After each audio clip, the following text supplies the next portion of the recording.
Welcome back to the Domestic Church Project Spiritual Formation Session, where we explore our relationship with God in the Catholic Church.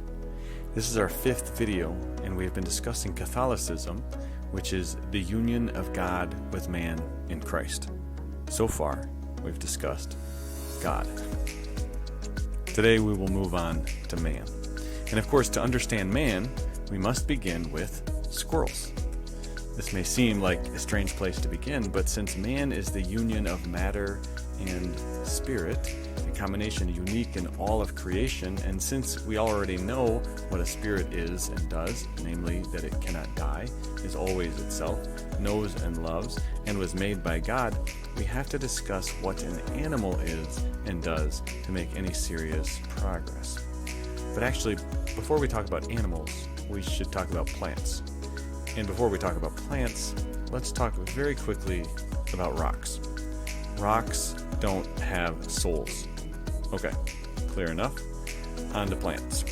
Plants do have souls. Wait, what? That's right. Plants have souls.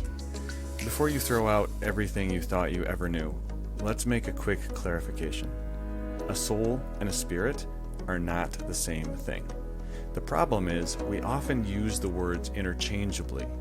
The reason is that for human beings, our spirit is a soul. We could call it a spiritual soul.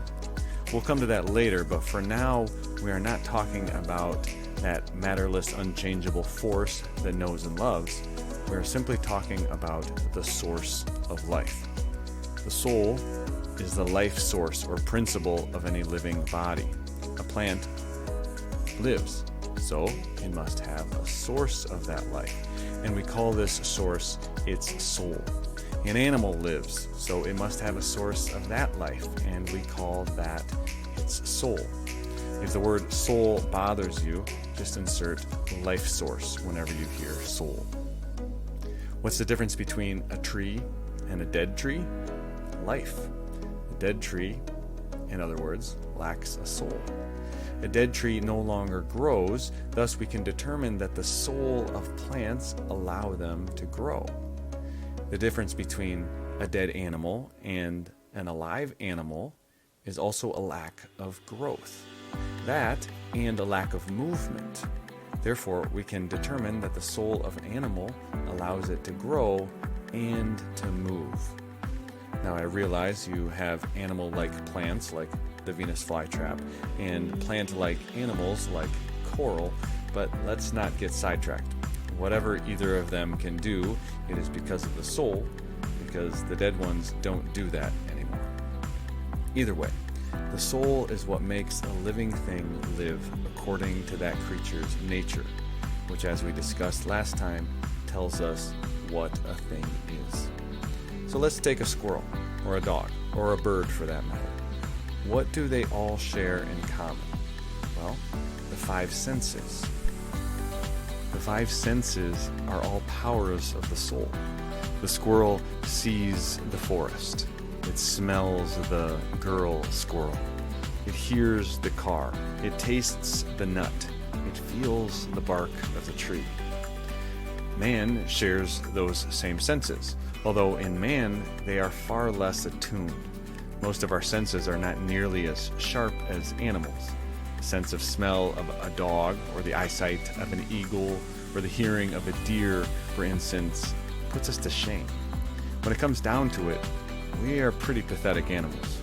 We don't have fur, or scales, or claws, or beaks, or fangs, or wings, or anything. We are completely helpless. A baby animal can be out on its own within months or even hours of its birth, whereas human beings can take decades before they can survive on their own. Yes, as far as animals go, we are at the bottom of the food chain. But did you know there are another set of senses that we animals share? We typically talk about the 5 external senses, but there are 4 more internal senses. There's the sense of memory, which is how the horse knows which farm to return to when it bucks its rider. It doesn't consult a map or ask directions, it just senses its way home. There's the sense of imagination, which is why your dog sometimes runs or drools in its sleep, because images of his life are being replayed. There's the sense of estimation, or the survival sense, which is why the bird flies away when you get too close. It doesn't think, that human creature could cause problems for me. It just senses danger.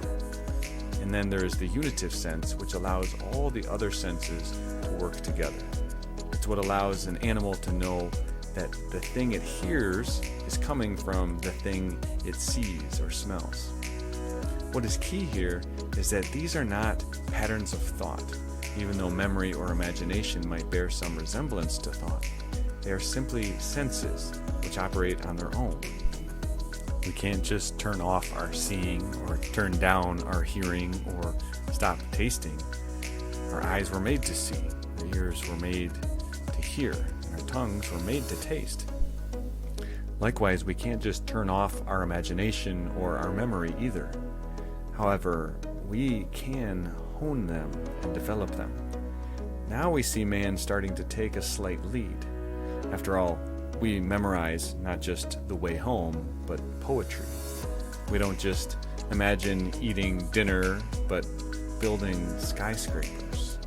We don't just estimate danger, we find ways to prevent it. This, in fact, is the fundamental difference between man and beast.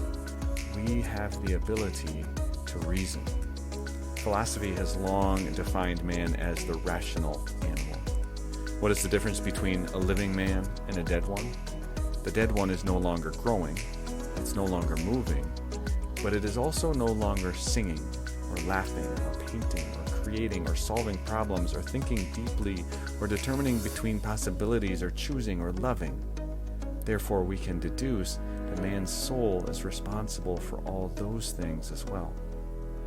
And if our souls can know and love, then it is clear that our soul, our very source of life, is spiritual. It is, in fact, a spirit. We are animals, sure, but we share something with the angels. In fact, it's really the one thing we have going for us. We may not have any of the amazing physical feats that the other animals have, but we do have our minds and our thumbs. And with these, we have surpassed the animals in every significant way. We don't have wings, but we've created ways to fly higher and farther than birds.